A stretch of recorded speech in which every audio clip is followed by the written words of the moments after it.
Well, I'd like to focus on imaging technology with the CT. Surgeon's expectation of valvular heart disease with a CT, not just for CT with TTE or TE imaging tools. За би дараахан бол одоо энэ зүрхний мэссэлт дүрс онцлогын хэрэгтэй ялангуяа компьютер томографи тэгээд дээрээс нөгөө зүрхний эхо зүрхний улаан эхонуудын ашиг үзсэн.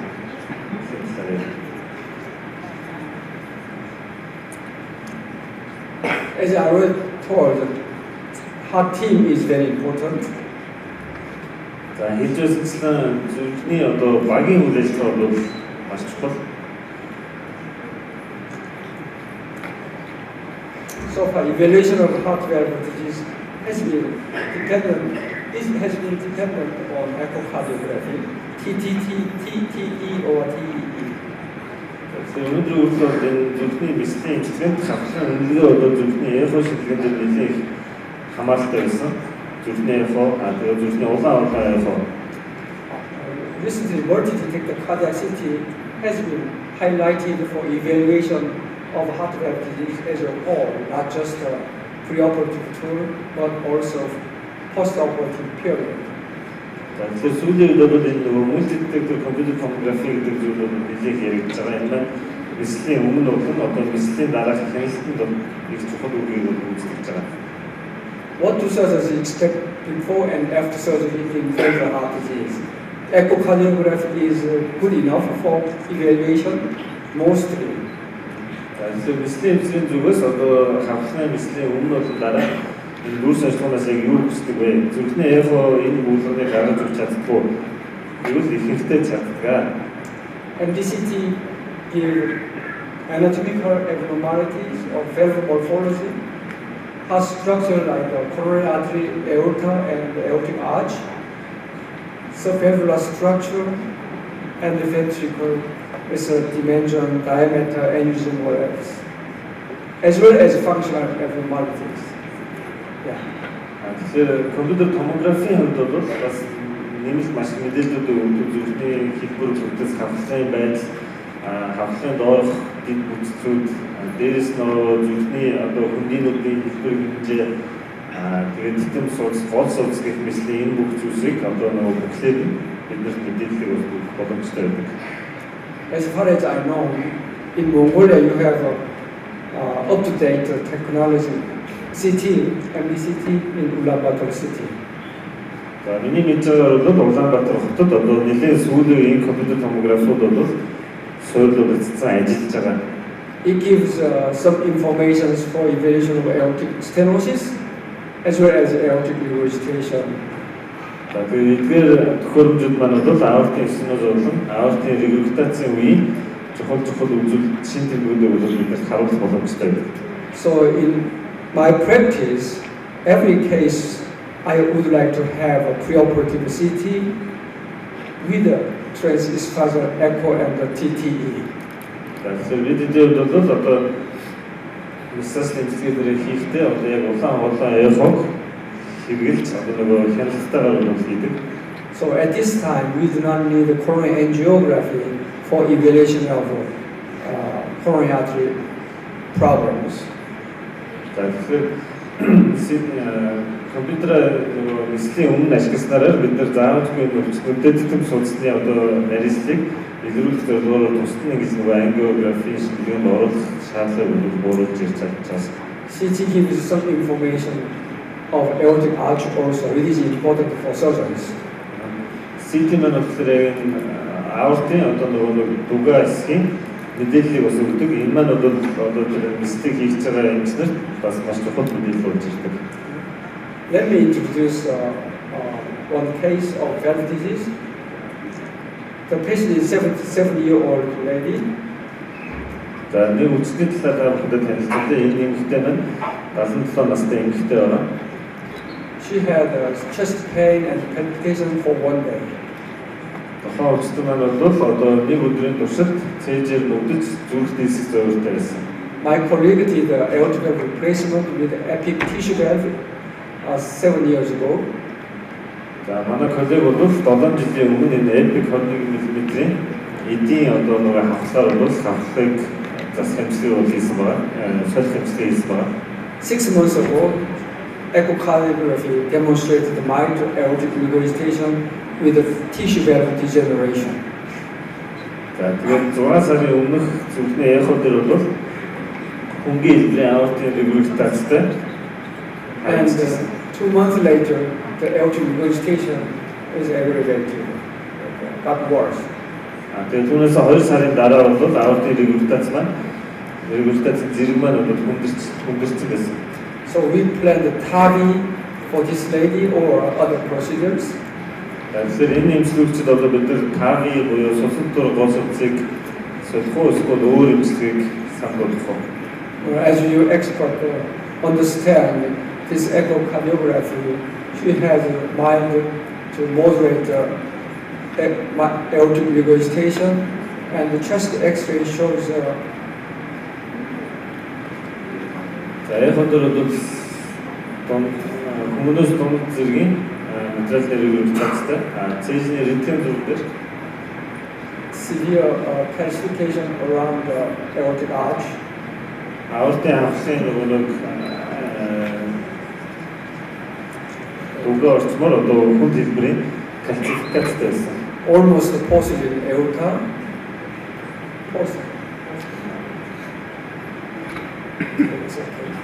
And CT demonstrated here, as you can see here, there's a significant atheromatosis plaque in the aortic arch. However, there's no serious adhesion to the right ventricle from the sternum. За тэгээд CT дээр бол одоо энэ аортын яг нөгөө хэсгээр хүнд хэлбэрийн атерома харагдчихсан. Баруун хавд бол нөгөө 42-ийн орнод наадас багтай байсан. Next, we evaluated also the abdominal aorta and iliac artery for excess of TAVI valve. За дараагаар нь бол энэ хөвлийн аорт болон iliac артериудыг бол CT-гээр судалсан. Энэ нь нөгөө судсан дотор аврыг хэрэглэх боломжийг бол найж энэ артериудаар шилжүүлсэн. So this patient has problems of previous AVR, severe aortic calcification, atheromatosis plaque in aortic arch, moderate adhesion on pericardium. За эмчилгээгч маань бол хүнд хэлбэр дайндисгүй одоо аортын регургитацтай, хүнд хэлбэрийн аортын кальцификацтай, дээрээс нь нөгөө атероматай яг нөгөө аортын дугаар хэсэгтэй. And poor femoral and iliac artery for TAVI. Тэгээд дунд зэргийн одоо нөгөө перикард маань одоо дунд зэргээр одоо наалс тулсан. Iliac artery болон одоо хөвлийн аортын кальцификацтай нарийстай байсан. So, what would you do? Тэгээд TAVI-ийн болохоор femoral болон iliac artery нь муу байсан. TAVI? So we are planning trans-aortic TAVI because she is sick and many excess problems, and we may open the upper chest sternum, and we can introduce the guide wires and sheaths for TAVI through the aortic arch, small hole of innominate artery or aortic arch. Тэгээд бид бол шинэ аргыг хэрэглэсэн. Одоо нөгөө аортын дугаа хэсгээс шууд нөгөө нэг судсандаа хатгалт хийгээд одоо нөгөө TAVI-га байлгах энэ аргыг хийсэн. Яг л нөгөө доороос хатгалтын хэсгүүд маань болохоор хүндрэлтэй байсан. Okay, this is a 79-year-old lady came to hospital with a chest pain, and she knew aortic stenosis 5 years ago. За хамтын хүмүүс өөрөөр аортын стеносыг дээр мэдчихсэн 79 настай эмэгтэй нэг сарын өмнө ирсэн. Цэжэр бол цэжний өвдөлттэй байсан. And echocardiography demonstrated good LV function, but aortic valve pressure gradient was 110/74. S score was 2.5. За тэгээд хэдийгээр нөгөө эхотор 100 ерөнхий аж чадвар сайн байсан гэсэн хүнд хэлбэрийн аортын стеностой. Тэгээд AVP-G бол 110 галбитэй. STS үнэлгээ нь болохоор 258%-тай. According to AHA guideline, what is the recommended procedure for this lady? За тэгвэл ACC Америкийн зүрхний коллеж бол Америкийн зүрхний нийгмийн одоо өдөржиний дагуу энэ хүн ямар эмчилгээг сонгох вэ? She is candidate for surgical aortic valve replacement. Энэ эмэгтэй бол одоо мэслийн аргаар аортын авахыг солих эмчилгээний кандидат байна. Well, she received the hip joint replacement recently, and she want to stay in the hospital not too long. Anyway, should this aortic valve replacement may be a candidate. Тэгээд эмчилгээгч маань бол эмнэлэгт их удахыг хүсээгүй. Тийм учраас энэ эмчилгээгчид одоо нөгөө утасгүй, оюутгүй тэр хавлыг бол сонгосон. So CT demonstrated a very informative data here. The aortic root, aortic annulus diameter, sinotubular junction, ascending aorta, etc. Тэгэхээр энэ эмчилгээгчдэр одоо энэ зүрхний компьютер томографийн шинжилгээ маань бол энэ бүх нарийн деталь хэмжлтүүдийг бол гаргах боломжийг бидэрт өгч байгаа. So we decided to do a surgical AVR or sutureless aortic valve replacement. Бидний бол тэгэхээр судсан дотороо юм уу? Эсвэл одоо энэ нөгөө утасгүй хавхыг сонгох юм аа сонгох боломжтой байна. So this is a CT data, aortic annulus diameter, root height, sinotubular junction diameter, etc. За тэгээд нөгөө аортын амлуусын хэмжээ, аортын нөгөө рүүтийн хэмжээ, тэгээд бусад хэмжээсүүдийг бол нарийн хэмжих боломжуудыг бидээс гаргаж өгдөг компьютер. So we did aortic valve replacement with a minimally access approach and put the sutureless aortic valve here like this. Тэгэхээр маш бага зөвшөлттэй аргаар одоо бид нар аортын хавлыг засаад тэгээд энэ оюутгүй системийн оюутгүй хавлыг бол соёлуулсан. So after operation, fortunately, we can get a very nice CT angiography like this. We can see the aortic root, aortic valve area, and the sinotubular junction, etc. with good valve function. За тэгэхээр эмчилгээний дараа бол бид нар энэ компьютер томографиг ашиглаад маш сайхан энэ зургуудыг бол авах бас боломжууд бидэрт гарч ирж байна. So CT gives a lot of information for aortic root, valve, and aorta, as you know. Тэгэхээр та бүхний харж байгаачлан энэ компьютер томографи маань бол маш олон мэдээллүүдийг бол бидэрт өгөх боломжийг бүрдүүлдэг. Okay, this is another interesting case I'd like to show with the CT. Pre-operative CT in a patient of 43-year-old lady who had Marfan syndrome, annular aortic ectasia, and mild aortic regurgitation. Хамгийн их aortic regurgitation the Marfan ам систем 42 настай эмчилгээгчдэр эмчилгээний өмнөх компьютер томографийн шинжилгээ хийж. Okay, we can expect aortic valve replacement with the preservation, aortic root replacement with the preservation of her own aortic valve. It's the optimal procedure for her, we believe. За биднээс энэ аортыг нь бүрэн солих нэмжлэг бол төлөх боломжтой өөрөөр хавхлыг үлдээгээд тэгээд нөгөө So we did aortic root replacement with the aortic valve preservation. This is aortic root graft, and put her own aortic valve inside of graft to prevent redevitation. Aorta хэмэл суцаас үүдээд харин өөрөх нь хавхлыг нь бол аортаа хадгалж өгсөн. So CT is very valuable tool for preoperative evaluation in this patient. За тэгэхээр энэ үгсэнд одоо компьютер томограф бас энэ үнэлгээний бичнийг тустай энэ зөвлөлтөөр гаргаж ирж байгааг харж байна. This is another case, 33-year-old male who had a bicuspid aortic valve repair before with a Raphe division and just coaptation margin using intraptical sutures in 2016. Тэгэхээр 33 настай эрэгтэй 2016 онд бол энэ хоёр хавтас аортын авахыг засах эмчилгээг бол хийгдсэн байна. We don't know why.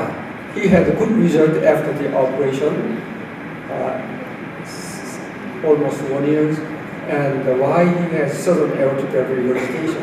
And the echocardiography demonstrated that there is some regurgitation.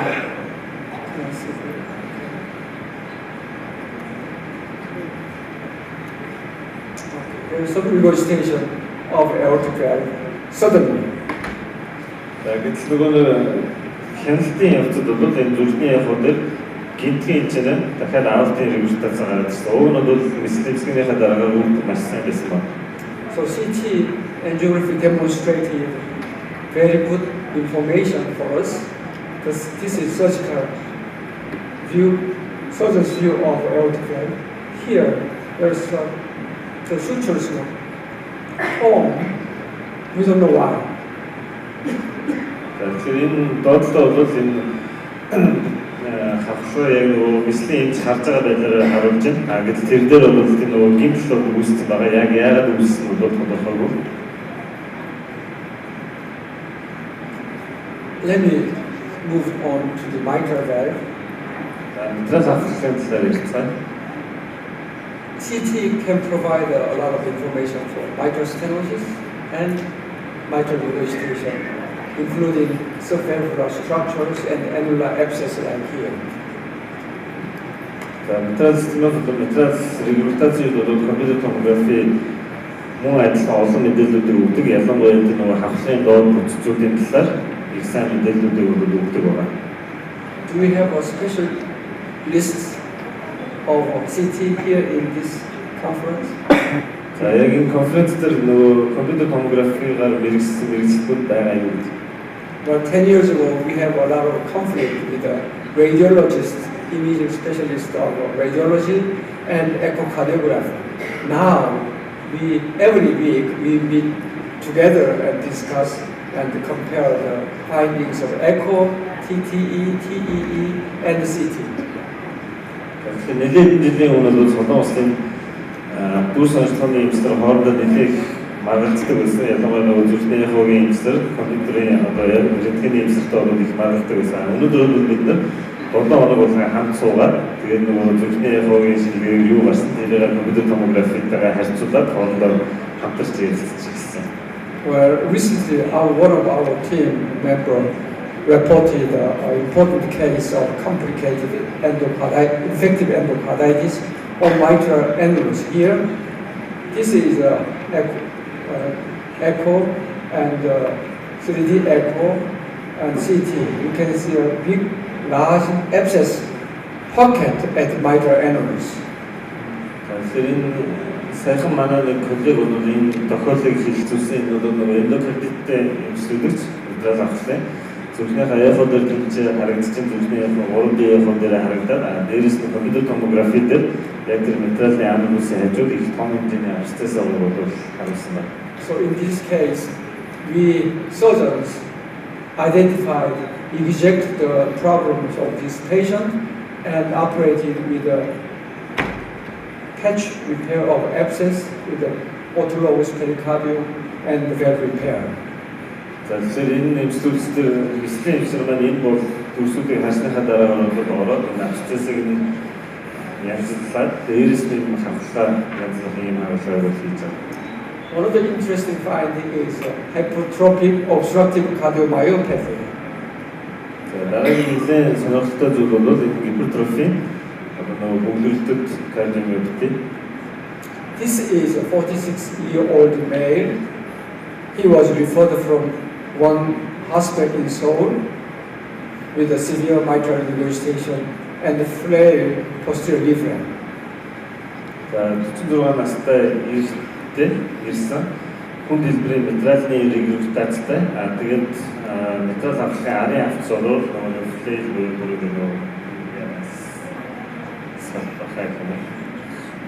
I did a mitral repair with a Carpentier ring, and postoperatively there was mild SAM and obstructions at the LVOT. Тэгэхээр материал хавхлыг бол засах мэслийг сирингийн ашиглаад хийсэн.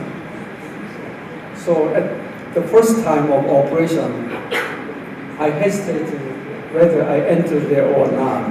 But Sam is mine, so I decided not to do that, not to enter again, and give him some volume and reduce the heart rate.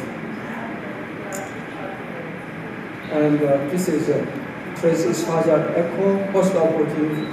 There was a mild, can you see, mild mid-ventricular stenosis with a mild cell.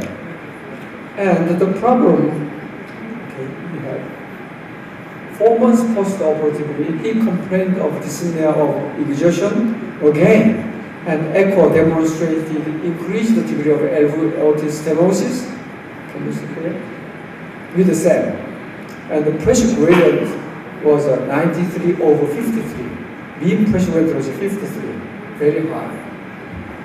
За тэгээд ухаалж хаасаа хийсэн байгаа. Тэгээд 4 сарын дараагаар эргээд хянахад бол энэ аортын стеноз нэлээд өндөр зэрэгтэй. Дундад даалт бол 53 буюу нэлээд өндөр хэмжээнд бол хүрсэн байсан. So what can I do? Тэгэхээр би юу хийж What can I say to the patient? Энэ үчиндээ юу гэж хэлэх вэ?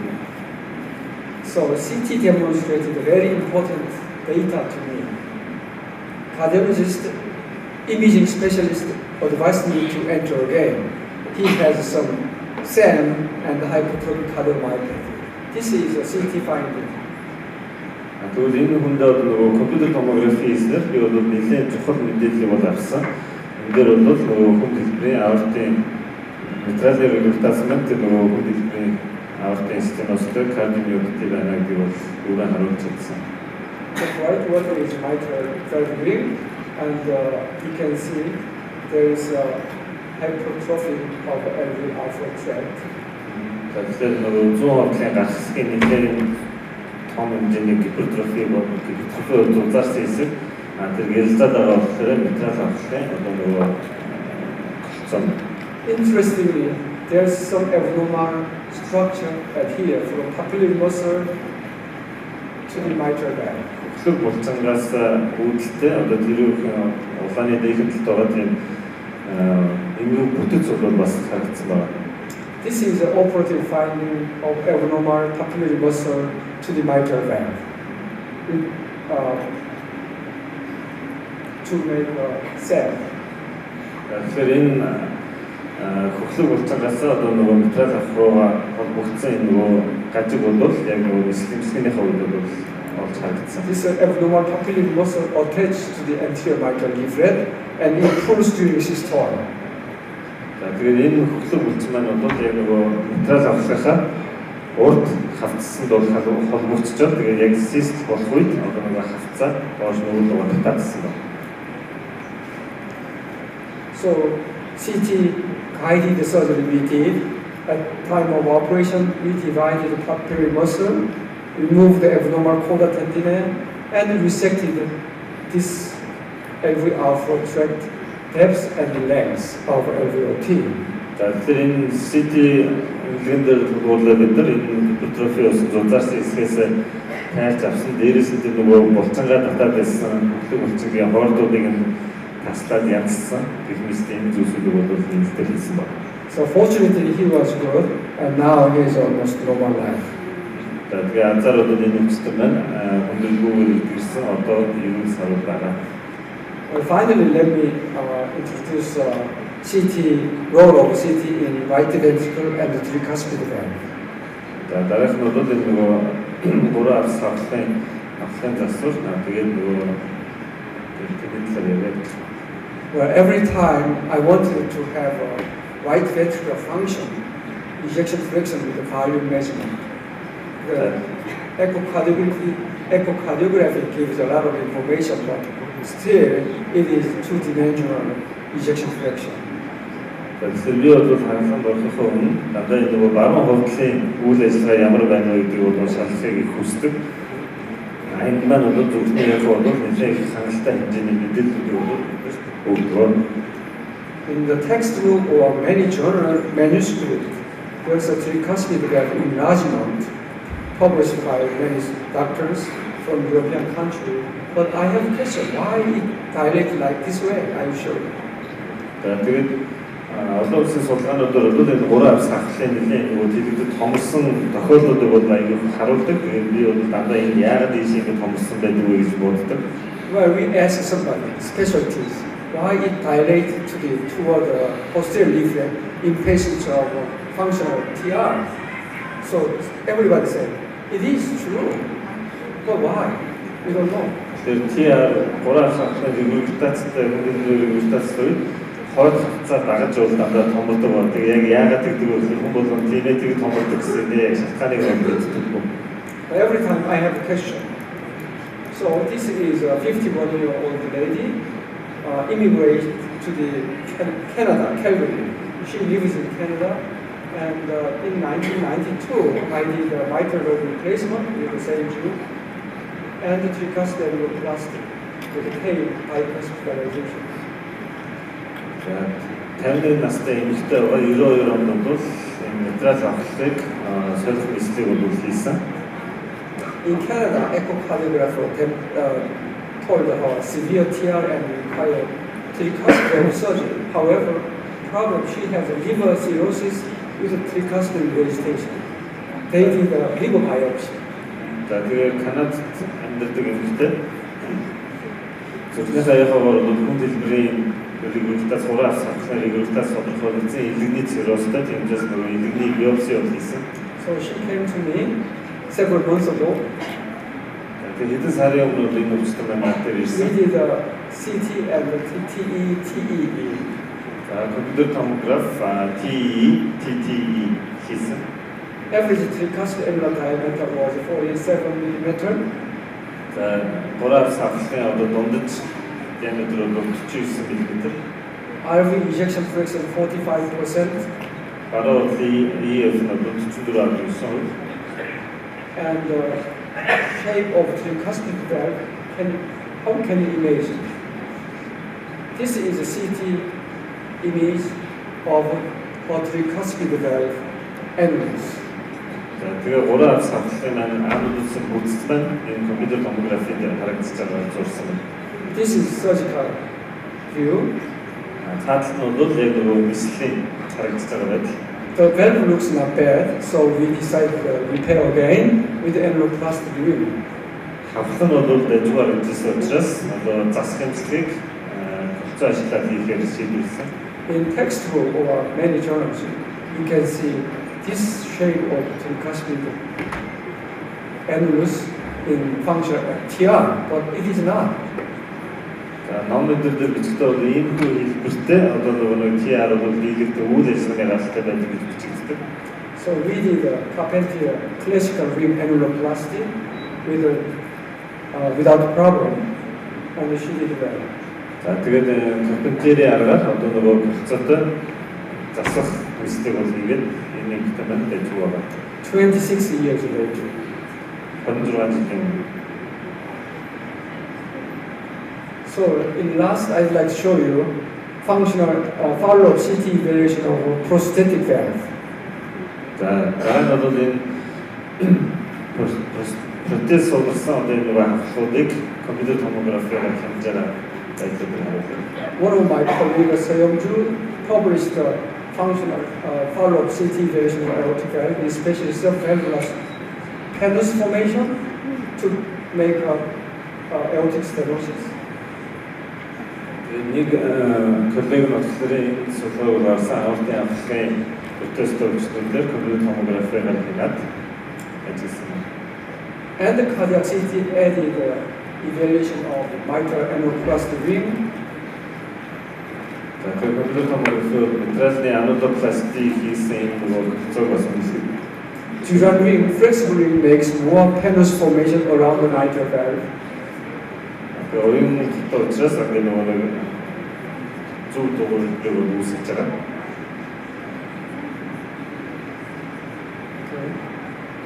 And we published again for mitral paravalvular leakage. Sometimes it is very difficult to find out of paravalvular leakage of prosthetic mitral valve.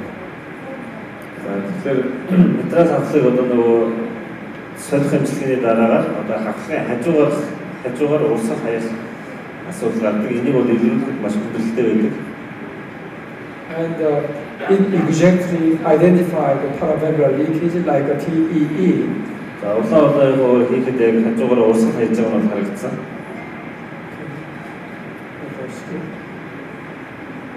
And our surgeons' expectations of valvular heart disease is anatomical abnormality, functional abnormality with the CT, including stenosis, regurgitation, and ventricular function. Висцасцид бол одоо яг энэ хавхлын анатомийн байдал ямар шиг үйл ажиллагааны байдал ямар нэгдгийг сонирхохын зэрэгцээ дээрээс нэмээд 100% үйл ажиллагааны хэрэглүүдийг бол татдаг байна.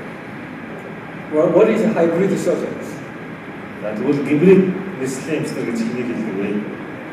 Now we can add some augmented and virtual reality with the CT, MRI, TTE, TEE. Тэгэхээр саяхан дурдсан бидний яахны хэлбэрүүд бол компьютер томографи, MRI гэх мэт энэ бүх төрс ажиллагааны хэлбэрүүдийг ашиглаад нэмэлтээр одоо нэг бодит байдлыг харуулах боломжийг илүү олгож өгч байгаа. So we surgeons, interventionists, imaging specialists have to change our attitude, change our mind for futuristic approach.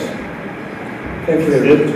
Нислэгийн эмчилгээ одоо интервеншнл кардиологууд тэгээд дүр сонирхлын эмчилгээ маань бол өөрсдөө нөгөө бодол санаа тэгээд ирээдүйг харах байдлаа бол өөрсдөх хэрэгтэй. Инженер хэлбэр бол хүмүүст илүү их хүрэх боломжтой гэж үздэг. I'll be happy with your question. Thank you. Thank you.